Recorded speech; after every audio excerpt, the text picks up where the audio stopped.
Цялата идея дойде от инициативата на млади будни студенти от Нов български университет, които се свързаха с нашата фундация и предложиха да организират този прекрасен благотворителен пазар.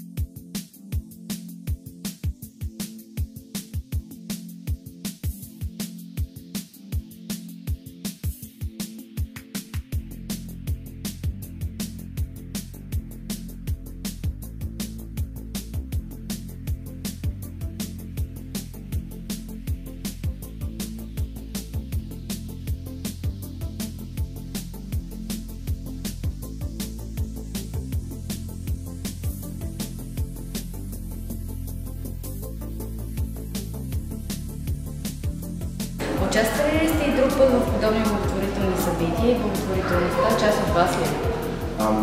Абсолютно да, още от малък така съм научил родителите ми. Правихме сандвичи, цялата фамилия, например 300 сандвичи и ги откарваме в някой детски дом. И по този начин те са ме научили, когато мога и имам възможност и време, винаги влизат в някакви каузи, с които мога да помогна. И след като съм някаква личност, нали, винаги бих се раздал за това нещо. Разкажете малко повече за събитието, в което вие станахте част от него и сте лице на нашата кампания Здрави майки, здрави бебета. Едно моя приятелче ми предложи, писаха ми във Фейсбук и повечето ги отказвам, защото не съм много сигурен къде ще отидат парите. След като ме убедиха, нали, че всичко е благотворително и ще се помогне на тези майки и деца. И ваши колеги ме поканиха. Разбира се, от Зловаксе тук виждам един приятен щанд с доста ръчни изработени неща и се радвам, че сте поели такава инициатива. Млади хора, нали, по-рядко се срещат да помогнат на тези майки и деца и да се събере приход, с който да помогнем, ако не и втори и трети път ще викнем и повече хора, но хората в нужда трябва да се подкрепят със сигурност. Да разбирам, че нашата кауза ви допада, затова сте решили да участвате в нея. Абсолютно. И за напред да се повтори по трети дори с удоволствие. Пожелайте нещо на всички бъдещи майки и на дечицата. Първо, не злоупотребявайте с организмите си, защото ако злоупотребите, ще гледате злоупотребата цял живот пред себе си. Грижете се и си помагайте, защото сме малък народ и ако не се подкрепяме в кауза като тази, няма да гледаме деца утре и други дни по площадките и да си играят и да се забавляват. Благодаря. Представям ви Петя Христова, която е собственик на ателие Мондарт. Разкажи ни малко повече за това как реши да се включиш в нашата благотворителна кауза, съвместно с Фундация Здрави майки, здрави бебета. Всъщност реших, че трябва да дадем възможност на повече бъдещи майки да сбъднат своята мечта. И това беше една от моите възможности за представянето. Преди участвала ли си в такива благотворителни каузи? Значи благотворителността е част от теб. Абсолютно вярно. А как ще се занимаваш с ръчна изработка? Покрай майчинството, тъй като в момента съм по майчинство, така се откри някакъв талант в мен и така се получиха нещата. Пожелай нещо на всички бъдещи майки. Успех и много усмивки. Благодаря. Това е Таня Апостолова, която е собственик на ръчно изработени бижутата Нита Дизайн. Исках да те попитам, преди участвали ли си в подобни благотворителни събития? Не за първи път ми, но се радвам, че имам възможност да участвам. Как реши да участваш в нашите събития? Мисля, че благотворителността трябва да бъде част от цялостната система на човек и това е което ме накара да участвам.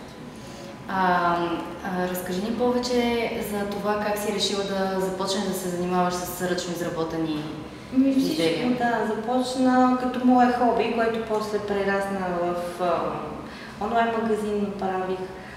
И така, още взето от моето хоби се превърна в моя професия. Нашето събитие е съвместно с Фундация Здрави майки, здрави бебета. Ще пожелаш ли нещо на всички бъдещи майки? Да, пожелавам им много здраве и едни здрави и хубави бебета да имат. Благодаря. Моля. Това е Росица Ангелова, която е автор на хендмейд бижута за магазин Фанфолета. Имам няколко въпроса към теб. Първо благодаря, че се включи в нашия благотворителен базар, но искам да те попитам, преди участвал ли си в подобни благотворителни събития? Аз участвам в много базари, като повечето от тях имат някаква благотворителна кауза, дали ще е под формата на част от средствата да отиват за благотворителни организации, или ще има щанд на доброто, за който всички автори даряваме наши изделия. Но повечето от базарите имат някаква благотворителна кауза. Значи благотворителността е част от теб? Да, част от мен и от моята цел. Как реши да се занимаваш с хендмейд, ръчна изработка? Ами стана абсолютно случайно. Аз съм икономист по образование, но винаги ме е влечало изкуството.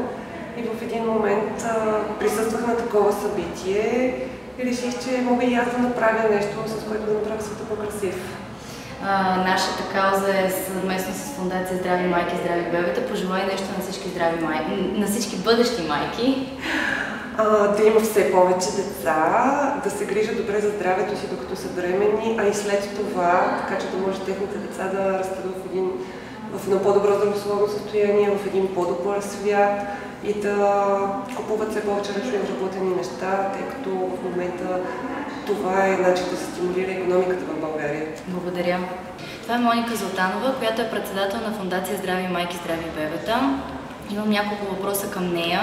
Първият от които е: здравей, Мони, искам да те попитам как се зароди идеята за събитието, за благотворителния базар като цяло?